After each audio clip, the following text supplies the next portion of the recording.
Les travaux officiels du 14e sommet de la francophonie s'ouvrent ce samedi au Palais du Peuple. Plusieurs chefs d'État et de gouvernement invités à ces assises sont arrivés ce vendredi dans la capitale. Pendant ce temps, le secrétaire général de l'Organisation internationale de la francophonie était au village de la francophonie au stade des Martyrs de la Pentecôte. Abdou Diouf a salué l'ingéniosité des Congolais avant de rassurer que ce sommet sera bel et bien une réussite pour la République démocratique du Congo. Au chapitre de la sécurité, Didier Reynders exige la mise en accusation des responsables du M23. Le vice-premier ministre belge en charge des affaires étrangères n'est pas tendre envers ce mouvement rebelle et tous ceux qui le soutiennent. Il appelle la communauté internationale à plus de responsabilités. Enfin, conflit foncier à l'Est, les notables du Sud Kivu et les gouverneurs de cette province sont à Kinshasa pour trouver des solutions à cette crise qui risque de dégénérer. Ils ont été reçus par le ministre de l'Intérieur, Richard Mouyège. Mesdames, Messieurs, bienvenue à la capitale de la francophonie et merci de regarder la télé républicaine. Plusieurs chefs d'État et de gouvernement invités au 14e sommet de la francophonie sont arrivés ce jeudi à Kinshasa. Le comité d'accueil, présidé par le président de l'Assemblée nationale, Lobamina Kounjala Njoku, et le Premier ministre Augustin Matata Ponyo, a reçu l'un après l'autre les hôtes de la République. Le secrétaire général de l'OIF au village de la francophonie, Abdou Diouf, a visité cet avant-midi plusieurs stands érigés au stade des Martyrs de la Pentecôte, où beaucoup de pays membres de cette organisation rivalisent d'ardeur et exposent les meilleurs de leurs produits. Dans une interview exclusive accordée à Télé 7, Abdou Diouf s'est dit émerveillé par l'ingéniosité des Congolais. Monulf Bosso, Kungu Kayumba et Serge Chakonyembo. Reportage. Un hôte de marque au village de la francophonie. L'un après l'autre, les différents stands érigés au stade des Martyrs ont reçu la visite du secrétaire général de la francophonie. Dans le stand réservé à la République démocratique du Congo, les 11 provinces que compte le pays rivalisent d'ardeur. Ici et là sont exposées non seulement les différentes richesses du sol et du sous-sol, mais également la diversité culturelle de chaque province du pays. Abdou Diouf n'a pas manqué de saluer l'ingéniosité des Congolais. J'ai vu le génie congolais éclater dans toute sa splendeur, dans toute sa richesse, dans toute sa dynamique, dans toute sa force. Et cela me réconforte pour l'avenir. J'ai vu un village organisé remarquablement et un village où on se sent à l'aise, où tout le monde circule en toute liberté, avec enthousiasme, avec convivialité. Et je dis que cette francophonie ludique, festive, que nous voulons exprimer, nous l'avons trouvée aujourd'hui ici, dans le cœur de l'Afrique, et je dirais aujourd'hui le cœur de la francophonie. Outre la République démocratique du Congo, chacun des 75 pays membres de l'Organisation internationale de la francophonie dispose d'un stand. C'est le cas de la France, le Congo-Brazzaville, le Burkina Faso, le Canada et bien sûr d'autres pays qui, par leur présence, ont voulu marquer d'un cachet indélébile leur participation à ces assises. Au stand du Sénégal, une présence remarquée du ministre de la Culture, le célèbre griot-conteur Youssou N'Dour, accueille le secrétaire général de l'Organisation internationale de la francophonie. C'est par le stand du Vietnam qu'Abdou Diouf a bouclé sa visite au village de la francophonie. Dans la partie est de la ville de Kinshasa, la population se mobilise pour accueillir les invités du 14e sommet de la francophonie. Les personnes rencontrées dans les communes de Massina et de Ndjili se disent disposées à réserver un accueil digne de leur rang, malgré les difficultés qu'ils éprouvent dans leur vie quotidienne. Il y en a qui plaident pour l'implication des artistes musiciens traditionnels pour donner à cet événement non seulement son sens politique, mais surtout sa portée culturelle. Jemima Mogo Diane et Blanchard Kandolo Onzei. Ici à Ndjili et à Massina, c'est l'enthousiasme au quartier 7 à Ndjili.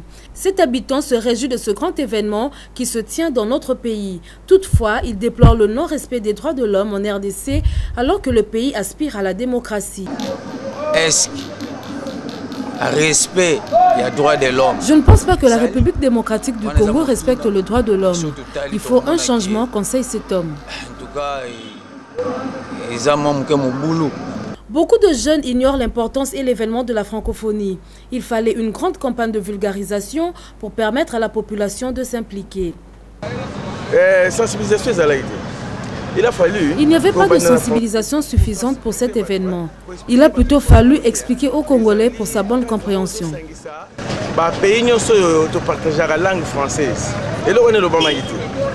Ce sommet est non seulement une affaire politique, mais surtout culturelle. Ce musicien traditionnel Congo déplore la non-implication des artistes.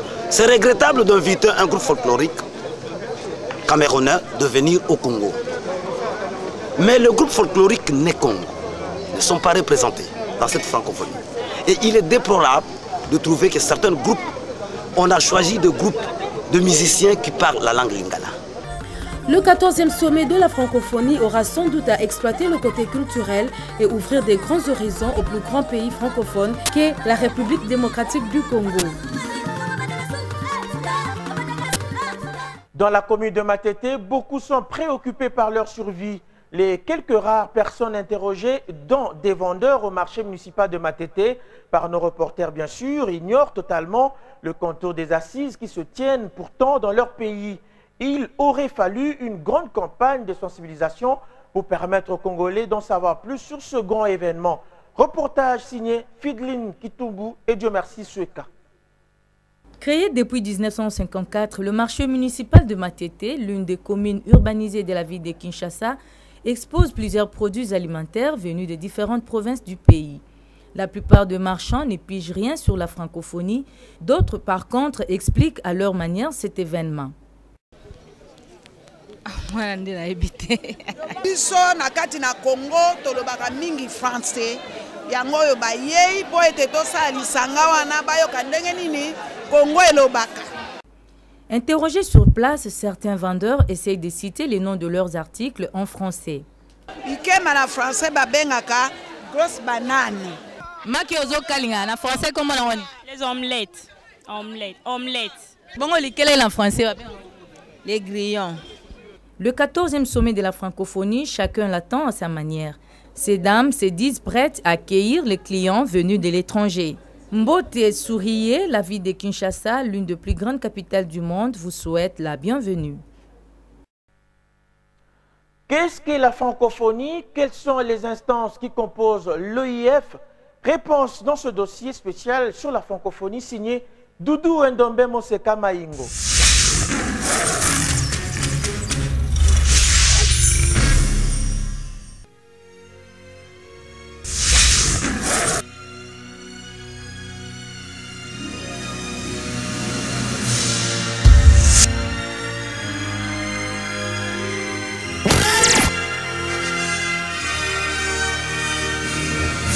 75 États et gouvernements, dont 56 membres et 19 observateurs. Qui sont-ils réellement? Eh bien, sachez qu'à travers le monde, près de 900 millions d'habitants et 220 millions de locuteurs des Français font partie de l'espace francophone. Et l'OIF a pour mission de donner corps à une solidarité active entre les membres. Il faut dire qu'il représente plus du tiers des États membres des Nations Unies. L'organisation se veut un dispositif institutionnel qui organise les relations politiques de coopération entre les membres. Pour mettre cela en musique, la francophonie dispose d'un organe consultatif. Il s'agit de l'Assemblée parlementaire de la francophonie APF, mais aussi 4 opérateurs spécialisés qui sont l'Agence universitaire de la francophonie AUF, la chaîne de télévision internationale TV5, l'Association internationale des maires francophones AIMF et l'Université Senghor.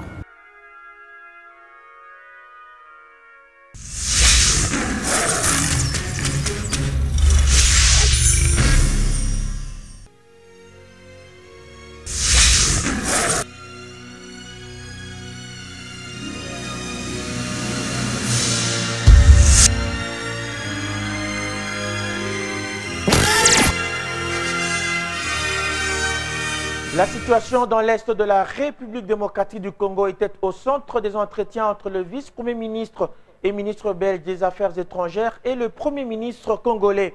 La communauté nationale entend voir le sommet de la francophonie envisager des poursuites judiciaires contre les forces négatives du M23. C'est ce que souhaite le chef de la diplomatie belge, Didier Reynders. C'était au cours d'une audience ce jeudi à la primature. Matata Ponyo a également conféré avec le représentant de l'ONU-SIDA en République démocratique du Congo, Doudou Ndombe Moseka Maingo. Didier Reynders en appelle à la cessation des hostilités dans l'Est de la RDC. Le vice-premier ministre belge et ministre des Affaires étrangères demandent à la communauté internationale de sanctionner les responsables du M23. Il faut que la rébellion cesse et donc il faut une condamnation forte. J'espère que le sommet de la francophonie va d'ailleurs pouvoir aller dans ce sens et condamner fermement la rébellion, le M23, ses dirigeants et envisager d'ailleurs des poursuites pour ne pas laisser l'impunité régner à l'égard de ces dirigeants du M23, mais aussi condamner tout soutien extérieur à cette rébellion. Pour le gouvernement congolais, le rétablissement de la paix dans l'Est demeure une priorité. Nous attendons de ce forum que, en tout cas, cette rébellion qui est considérée pour nous comme une force négative, que cet appui extérieur qui est aujourd'hui reconnu, y compris par la communauté internationale, soit totalement condamné. Matata Ponyo a également reçu la délégation de l'ONU-SIDA, venue dire la détermination de cette organisation à accompagner le gouvernement congolais dans ses efforts de lutte contre la pandémie du sida en RDC. Une dizaine de journalistes venus des différents pays francophones ont visité jeudi les installations du groupe de presse Le Potentiel Radio-Télé 7. Ils ont échangé avec l'ADG et quelques responsables de cet organe de presse au cours d'une émission spéciale diffusée en direct. Freddy Moulumba Kaboyo Abondo a saisi l'occasion pour remettre à chacun d'entre eux le rapport de l'ONU qui accuse le Rwanda de soutenir les rebelles du M23 pour déstabiliser l'Est de la République démocratique du Congo. Le directeur général du groupe de presse Le Potentiel Radio-Télé 7 a confirmé à ses confrères journalistes francophones que le plan de balkanisation de la RD Congo est bien une réalité et non pas un mythe. Les conflits intercommunautaires dans la province du Sud Kivu nécessitent l'intervention du gouvernement central. Voilà pourquoi le chef de l'exécutif provincial et la notabilité de cette province en séjour ici à Kinshasa ont échangé avec le ministre de l'Intérieur pour trouver des solutions durables à ces conflits. Oscar Bakandoa, Tokaji Kabanso. Les tensions intercommunautaires Bafulero et Barondi sur la plaine de Ruzizi inquiètent tout le monde. Voilà pourquoi Richard Mouyej Manguez-Mans joue à l'apaisement. Le ministre de l'Intérieur a échangé avec l'autorité provinciale du Sud Kivu, les notables et les élus nationaux sur cette situation. Un acte d'engagement signé le mois dernier pour le retour de la paix et la réconciliation entre les deux communautés a été violé par les parties signataires. À l'issue de cet entretien avec le numéro 1 de la sécurité nationale, le gouverneur du Sud Kivu lance son message. Il s'agissait surtout de réfléchir sur la mise en œuvre du plan d'engagement signé à Uvira le 29 septembre de cette année. Malheureusement, il y a eu quelques incidents entre la signature de l'acte et maintenant. Et nous avons profité de l'occasion évidemment pour faire le point par rapport à la nouvelle situation et envisager d'autres pistes de solutions pour arriver très vite à un climat apaisé de façon à éviter de servir de cheval de Troie à ceux qui en veulent à la paix dans la province du Sud. Le représentant des élus de cette province, François Roubota, a pour sa part invité les uns et les autres à fumer le calumet de la paix pour le développement du Sud Kivu. Nous voulons la paix et rien que la paix. S'il y a des revendications à faire, il y a des canaux au travers lesquels toutes ces revendications peuvent passer. Et d'ailleurs, nous qui sommes députés, leurs élus, nous sommes la porte et leurs envoyés pour faire arriver ces revendications à qui de dos. Des messages forts et sympathiques pour que la province retrouve sa tranquillité et que la population vaque librement à ses préoccupations. Coopération France-RDC, Yamina Benguingui, ministre délégué à la francophonie, a signé 3 conventions de partenariat pour soutenir les projets humanitaires et sociaux exécutés par l'ONG Solidarité Féminine pour la paix et le développement intégral, l'UNICEF et l'association France Volontaire. La France compte envisager d'apporter son appui aux victimes des violences sexuelles et la protection des enfants. La cérémonie a eu lieu justement à l'ambassade de France à Kinshasa, en présence bien sûr de Doudou Ndombe Moseka Mayingo. Avec l'ONG Sofedadi, le projet s'étend sur 12 mois. La France octroie 60 millions d'euros pour mettre fin au cycle des violences faites aux femmes à Beni, dans le Nord Kivu. Ces fonds permettront de contribuer à l'intégration sociale et communautaire des victimes, mais aussi de permettre leur autonomisation. Les Congolais demandent avec insistance la mise en place d'un TPI pour juger les auteurs des crimes sexuels dans cette partie du pays. La ministre française en charge de la francophonie prend note, mais ne veut pas se prononcer immédiatement. J'ai fait un discours à l'ONU devant plusieurs autorités et devant d'ailleurs le président Kabila. Nous condamnons fermement et nous sommes très clairs sur cette demande. D'ailleurs, ce midi, je vois la ministre de la Justice, je rencontre la ministre de la Justice du Congo et je pourrais vous en parler un peu plus après. Yamina Benguingui se rendra à Goma pour signer des conventions de partenariat humanitaire, une manière pour son pays de réconforter la population de ce coin du pays. Les autres projets sont exécutés par l'UNICEF à hauteur de 10 000 $ américains pour soutenir la cause des enfants. Il sera question de réaliser un film sur la vulnérabilité des enfants en RDC et un autre sur leur situation dans l'espace francophone. La toute dernière convention porte sur la mise en œuvre de la cellule de suivi du projet France Volontaire. Le cinéma n'est pas oublié dans les festivités de la francophonie. Le long métrage intitulé Les Rebelles, tourné depuis 2011 en RDC par les acteurs congolais avec l'appui financier de l'ambassade du Canada en République démocratique du Congo, sera présenté au public ce samedi. Notez que son histoire retrace la vie des enfants associés aux groupes armés. La projection de ce film en public a été suivie d'un débat jeudi à la halle de la Gombe.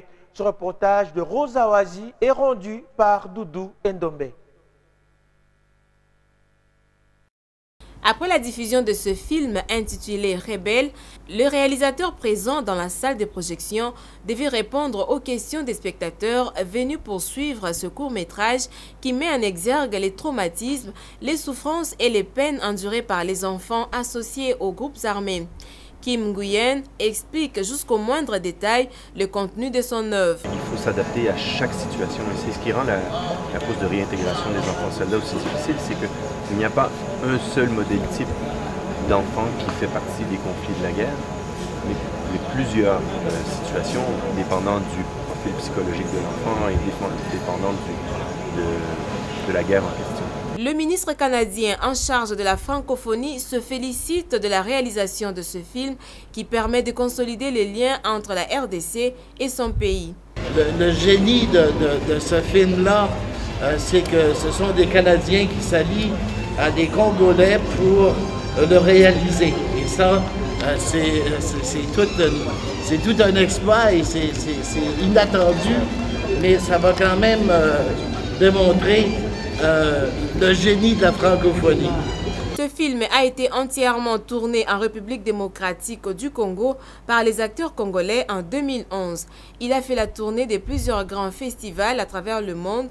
Une diffusion publique est prévue ce samedi 13 octobre 2012. Les Fronts pour la participation de la femme au pouvoir politique et économique a donné de la voix.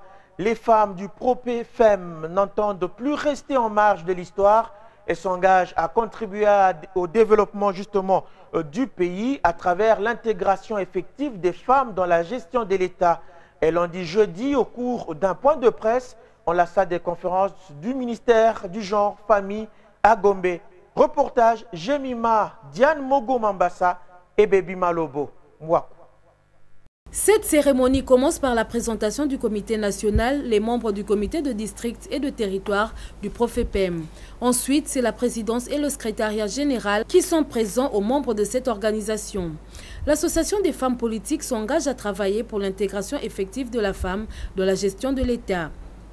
Considérant dans l'accès à l'éducation le retard historique enregistré par les femmes et par les Congolaises en particulier, ayant pour devise victoire dans la solidarité, l'unité et la détermination. Deuxième étape, la conférence débat. Cet échange s'est déroulé autour du défi que toutes ces femmes se proposent de relever. Elles en ont les moyens, explique l'une d'entre elles. On a besoin de femmes références qui sortent pour pouvoir faire étudier les femmes. Parce que l'essentiel, c'est éduquer l'enfant pour que demain, il puisse être responsable. Le Front pour la participation de la femme au pouvoir politique et économique veut changer la situation des femmes par l'éducation civique et politique afin de l'amener à contribuer concrètement au développement du pays. Le monde a célébré jeudi la journée des filles sous le thème « Ma vie, mes droits, fini le mariage d'enfants ». Cette journée célébrée pour la première fois en République démocratique du Congo a connu la participation de la ministre du Genre, Famille et Enfants. La cérémonie a lieu au lycée Kabambar dans la commune de Kinshasa. Geneviève Inagossi a mis à profit cette occasion pour dénoncer la discrimination dont les filles sont victimes à travers le monde. Anita Loamboa et Maria Puto Mboya. Reportage.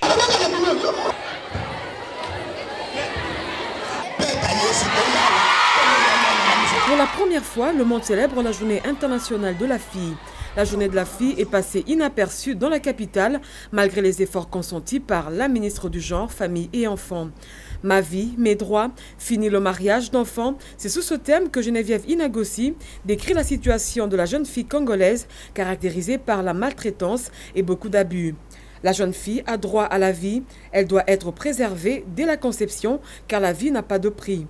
La jeune fille doit être rétablie dans ses droits et le mariage précoce ne doit pas être une priorité pour la jeune fille congolaise. Nous ne pouvons pas penser ou imaginer un développement dans ce pays s'il n'y a pas la contribution des jeunes filles. Alors il est important que nous puissions organiser des journées comme ça et profiter de cette première journée. C'est une première célébration.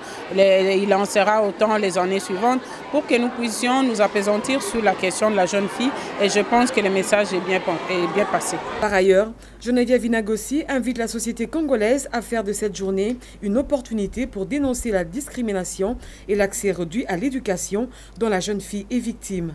Elle exhorte les parents et les enfants eux-mêmes à prendre conscience. C'est justement dans ce cadre que les associations de défense des droits des filles se sont réunies jeudi à la FICIN pour commémorer cette journée. Les organisateurs ont rappelé que les filles ont aussi des droits à protéger. La campagne Nous Pouvons est convaincue que son plaidoyer sera entendu. Suivez. Les droits des filles comptent. Les filles ouvrent la voie au changement du monde. Il y a lieu que cet être soit célébré. Plusieurs associations de défense des droits de la jeune fille ont répondu présentes à cette célébration. Placée sous le thème « Filles libres », la campagne Nous Pouvons, organisatrice de cette manifestation, voudrait donner de la voix. En la jeune fille, selon Janine Ngungu, coordonnatrice de cette structure, se trouve beaucoup de potentialités. Si hier on parlait de la femme, sans pouvoir comprendre que dans la femme il y a aussi la fille, puisque la fille aussi c'est une personne humaine de sexe féminin. Aujourd'hui c'est une occasion qui nous est donnée de comprendre que la fille c'est une personne à part entière qui a ses droits, qu'ensemble nous devons nous liguer, nous devons nous coaliser pour parler de la question des droits des femmes, puisque finalement la femme de demain c'est la fille d'aujourd'hui. À travers ce plaidoyer, cette organisation a voulu mettre en lumière les différentes difficultés devant lesquelles butent les jeunes filles dans notre pays. Il s'agit à titre illustratif le mariage parcé ou précoce, les violences sexuelles, mais toutes sortes de maltraitances et de discriminations. Amélioration du climat des affaires, il y en a été question jeudi au cours d'une rencontre organisée par le comité de pilotage pour l'amélioration du climat des affaires à l'intention des secrétaires généraux et chefs de division urbaine. Cette matinée qui a connu la participation des ministres du Plan, de l'économie et commerce ainsi que celui des transports devait permettre à tous les participants d'échanger sur la mise en œuvre des réformes prises pour améliorer ce secteur qui jusque-là souffre dans leur suivi au sein de l'administration publique. C'était Romero Golf, Agombe, Bijumboui et Pati Alouma. Initié en 2009, le programme de réforme de l'amélioration du climat des affaires en RDC souffre à ce jour pour sa matérialisation. En effet, 55% des mesures prises dans ce sens ne sont jamais appliquées par les administrations publiques. Aussi, cette matinée organisée à l'intention des secrétaires généraux et chefs de division urbaine permettra de donner une nouvelle image de l'administration congolaise. À travers des échanges sans embâche sous la houlette du comité de pilotage pour l'amélioration du climat des affaires et des investissements, membres du gouvernement et participants apportent chacun la contribution pour redresser la pente. La mise en œuvre de la feuille de route sur le climat des affaires connaît quelques problèmes d'application sur le terrain. Nous venons donc d'échanger avec eux pour que finalement l'ensemble des mesures prises dans le cadre du climat des affaires soient effectivement appliquées sur le terrain. Ce sont certes des échanges destinés à apporter une impulsion au processus, mais il faut aussi des préalables, comme le souligne le ministre de la fonction publique. Il faut réformer notre administration qui est inefficace. Et il est inefficace parce qu'on y a investi, on n'y a pas investi depuis très longtemps. Il n'y a pas eu de formation, de cas de renforcement des capacités. Il y a de manque d'outils de travail pour l'administration publique. Et notre travail, c'est de pouvoir renforcer cette administration publique, de la réformer et aussi de la mettre au niveau de pouvoir répondre aux préoccupations des climat des affaires, mais aussi au développement de notre pays. Quoique la situation soit loin d'être satisfaisante, surtout à l'intérieur du pays, mais au moins tous reconnaissent que des efforts sont fournis dans le sens de répondre à l'esprit du processus de réforme. Un exemple qui souhaite ardemment être suivi par toute l'administration, c'est là le gage du développement du pays. L'épouse du chef de l'État, Marie-Olive Lembe Kabila, a fait un don de kits scolaires et des équipements sportifs aux enfants des militaires vivant au camp militaire Loano, Dumez, Mobile et CTR. Objectif, éradiquer le phénomène de la délinquance juvénile dans les camps, bien sûr, les camps militaires. C'était l'occasion pour Georgette Ondekane d'appeler les bénéficiaires à plus de responsabilités. Anita Loambouachala. École plus, sport égale absence de la délinquance juvénile. Ces phrases sont de Marie-Olive Lembe Kabila, qui fait de la lutte contre la délinquance juvénile son cheval de bataille. Aussitôt informée de la situation de précarité que traversent les enfants des militaires, Marie-Olive Lembe Kabila n'est pas restée insensible. Elle vient encore une fois de plus faire un don composé des kits scolaires, des vareuses, des ballons aux enfants des militaires des camps Loano, Dimez, Mobile et CTR, en vue de les occuper et les encourager à pratiquer les activités sportives afin de combattre la délinquance juvénile dans les camps militaires de la capitale. Motif de fierté pour le chef de camp Loano. À travers ce geste, l'épouse du chef de l'État vient une fois de plus montrer son attachement pour tous ces enfants des militaires. Vraiment, nous remercions Dieu pour cet acte-là. Et nous remercions aussi Maman Présidente qui a donné l'occasion à ce que tous les enfants des militaires reçoivent quelque chose. Le match qui a opposé l'équipe du camp Dimez et du camp Loano s'est soldé sur un score d'1-0 en faveur du camp Loano. Une enveloppe a été remise aux gagnants et aux perdants en vue de les encourager. Pour Georgette Ondekane, représentante de l'épouse du chef de l'État, par ce geste, la première dame de la République vient de matérialiser sa vision qui est celle de promouvoir l'éducation des enfants pour un avenir meilleur. La distinguée première dame de la République n'a pas hésité un seul instant à mettre tout en œuvre pour les orienter vers le chemin de l'école et les encourager à pratiquer les activités sportives dans le but d'éviter ce phénomène qu'est la délinquance juvénile. Déterminée, l'épouse du chef de l'État compte aller jusqu'au bout afin de faire de ces jeunes un avenir meilleur pour la République démocratique du Congo.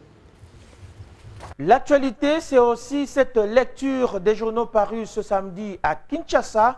Et pour cela, la revue de presse porte ce jour la signature de Jemima Diane Mogo Mambassa. La polémique suscitée par l'avant-dernière sortie médiatique de François Hollande continue de défrayer la chronique à Kinshasa. La situation est analysée par quelques rares journaux parus ce vendredi dans la capitale. Le potentiel revient sur son interview accordée à TV5 Monde, France 24 et RFI. Le président français François Hollande a affirmé qu'il ne venait pas en Afrique en donneur de leçons. Le nouveau propriétaire du palais de l'Élysée promet de tenir un langage de vérité dans le respect et la transparence. François Hollande réitère sa reconnaissance aux Africains. Selon Hollande, la République démocratique du Congo est un grand pays francophone agressé à ses frontières. Il mérite de bénéficier du soutien d'un partenaire comme la France. Le journal L'Observateur pense qu'il y a eu plus de peur que de mal. On a vu un François Hollande plutôt conciliant, modéré et sage. Il est apparu différent de celui qu'on a vu mardi. Il a qualifié d'inacceptable ce qui se vit au Congo sur le plan de la démocratie, les droits de l'homme. Pour l'hebdomadaire Géopolis, le président Hollande a choisi de calmer le jeu en prévision de son arrivée à Kinshasa. Son message au sommet de la francophonie s'adressera à tous les dirigeants africains. Interrogé sur le message qu'il fera passer auprès d'Étienne Tshisekedi, le président français a fait savoir qu'il ne sera pas l'arbitre, mais il ferait en sorte que le principe démocratique soit observé pour faire avancer le processus électoral. Dans une interview accordée au journal Le Potentiel, le secrétaire général de la francophonie est plus que rassurant de la réussite du 14e sommet de la francophonie. Abdou Diouf affirme que l'avenir de la francophonie se joue en Afrique. En accueillant ce sommet, la République démocratique du Congo confirme son leadership pour la pérennisation de la langue française dans le continent noir, conclut le journal. Un autre titre qui attire notre attention, c'est la réapparition de l'opposant Eugène Diomine Dongala, porté disparu depuis le 27 juin dernier. Le député de l'opposition a été retrouvé dans la nuit du mercredi 10 octobre dans la commune de Ngaliema. Selon l'hebdomadaire Géopolis, son état de santé serait inquiétant, vivant et affaibli selon ses proches. Pour le potentiel, la libération de Dongala ne doit pourtant rien au hasard. Elle intervient moins de 24 heures avant l'ouverture du sommet de la francophonie. Et c'est tout pour ce soir, Roselyne Martin. Merci Jemima. Avant de terminer, ce communiqué officiel qui vient de nous parvenir en vue de faciliter la fluidité du trafic routier dans la capitale durant la période de la tenue des assises du 14e sommet des chefs d'État et de gouvernement de l'Organisation internationale de la francophonie. Le gouverneur de la ville de Kinshasa invite les usagers de la route au strict respect du code de la route. Il attire en même temps l'attention des conducteurs des véhicules sur l'obligation, leur fait de céder le passage à l'approche d'un véhicule prioritaire signalé par des feux lumineux et ou avertisseurs sonores spéciaux. La nécessité de faire circuler des véhicules en bon état technique, d'éviter des arrêts non conformes et d'éviter de circuler avec des portières ouvertes et ou avec des passagers perchés. Par ailleurs, dans les buts d'empêcher l'encombrement du trafic dans les abords du Palais du Peuple et du stade des Martyrs de la Pentecôte, il est vivement conseillé aux usagers de la route d'éviter le boulevard Triomphal, le boulevard Sendwe ainsi que le tronçon de l'avenue des Huileries, compris entre Cabinda et Victoire. La ville de Kinshasa présente ses excuses à la population quinoise pour le désagrément ainsi causé. C'est donc signé André Kimbutayango, gouverneur de la ville de Kinshasa. Ainsi se termine cette Actu 7, la grande édition. Mesdames, Messieurs, merci de l'avoir suivi, mais sachez que l'actualité se poursuit sur www.lepotentielonline.com. Merci de nous avoir regardés et bon week-end aux uns et aux autres.